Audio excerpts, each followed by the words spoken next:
Hello and welcome back to the France 24 newsroom. It's time now for a look at today's French newspapers with our press reviewer, Olivia Salazar-Winspear. She joins me now. And Olivia, taking a look at the French papers, their top story actually seems to be across the channel today in the UK. Yes, unsurprisingly today is Olympic fever. The Olympics are hogging all of the headlines here in France. We've got the front page of Libération, which is a beautiful image of a diver, and the headline Go Géo.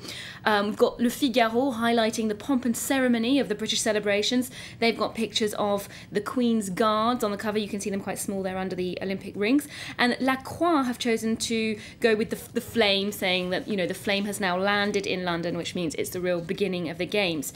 Now, Le Parisien, of course, being the local paper, takes a more local look at the Games. They're highlighting the French athletes who are hoping to go for the big medals this year. And despite all the media focus on other, maybe nastier aspects of the Olympics, they're really concentrating on the whole idea of physical achievement, pushing limits, breaking records. And they've got this long article on the second page saying, can we still break records? Are we getting close to human capacity, as it were, to break records and go faster, you know, be stronger? And they do a comparison between the Olympic Games in 1948, which were also in London, and this year around what people are expecting in terms of the times and the achievements.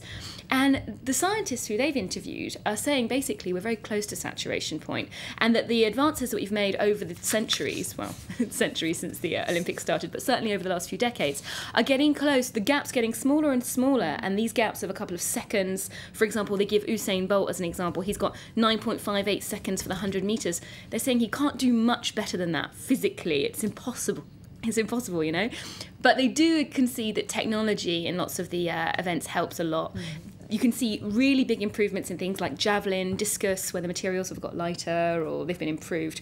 And the new velodrome in London, which they say is now the fastest surface to cycle on in the world. Right. And you'd hope it would be for 93 million pounds. That's still rather a lot, isn't It's it? an expensive cycling track. So we should see some records perhaps beaten there. Well, I hope so, yeah. And Le Monde, sticking with the Olympics as well, they've given us their take on the Olympic Park, the site. They've had a walk through and they say the headline is, visiting the Olympic Park doesn't half wear down the leather on your shoes, which is a little suggestion that it's a bit big and they're a bit tired of walking around it. Now, their first criticism is that the whole experience is very commercial, something like a theme park or basically a shopping centre, because to enter the site you actually have to go through a shopping centre, the Westfield Shopping Centre, with its thousands of metres squared of retail space and restaurants, just like any shopping mall in the world, really. It's a little bit anonymous. But with reference to this title again, when they say that everything's really far, one thing that they point out, which is quite funny, that all the stewards who they run into when they're lost say, oh, don't worry, it's 10 or 15 minutes away, the swimming pool is 10 or 15 minutes away, the velodrome's 10 or 15 minutes away. And when giving directions, they always manage to get in a little product placement. They say, it's after the Visa sign, or it's after the McDonald's or the Coca-Cola. Cunning stuff. So, and that criticism has come up in the British press as well, that it is very commercialised, and the French papers clearly echoing that. Yeah, well, Libération, it's no surprise, of course, the left-leaning Libération is outraged at, here this article's called The Other Side of the Medal. Libération have really criticised the thing for being too controlled by sponsors. There's the example that if you enter the site with a T-shirt with a logo of another competitor, let's think of perhaps Coca-Cola are sponsoring the Games, there are other fizzy drinks, you may have a T-shirt with one of their logos on, you could be refused entry. So they're scandalised by this. And they touch also on the cost of the Olympics, how expensive it's going to be for Britain. 9 billion pounds, actually not euros. David Cameron, of course, thinks that's not a problem, that they'll generate 13 billion in revenue. Okay, well, thanks very much indeed, Olivia, for that look at the French take on the Olympics. And that's it from us for now, but do stay with us here on France 24.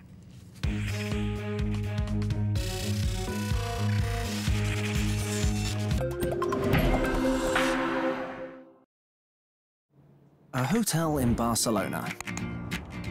In a good central location. So yeah, something like this, but for two people. With separate beds? Sorry.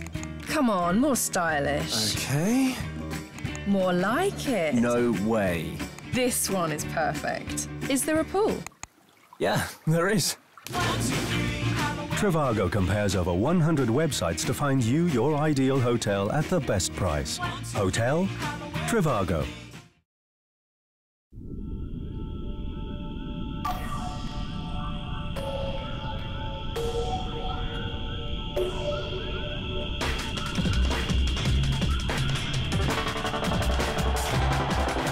comfort of business class turns tired footballers into happy players again. Ready for the next game.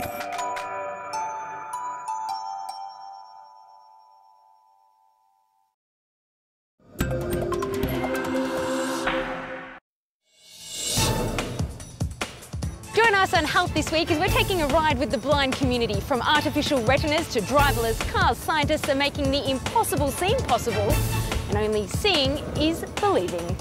Don't miss Health, today, 4:40 p.m. Paris time on France 24.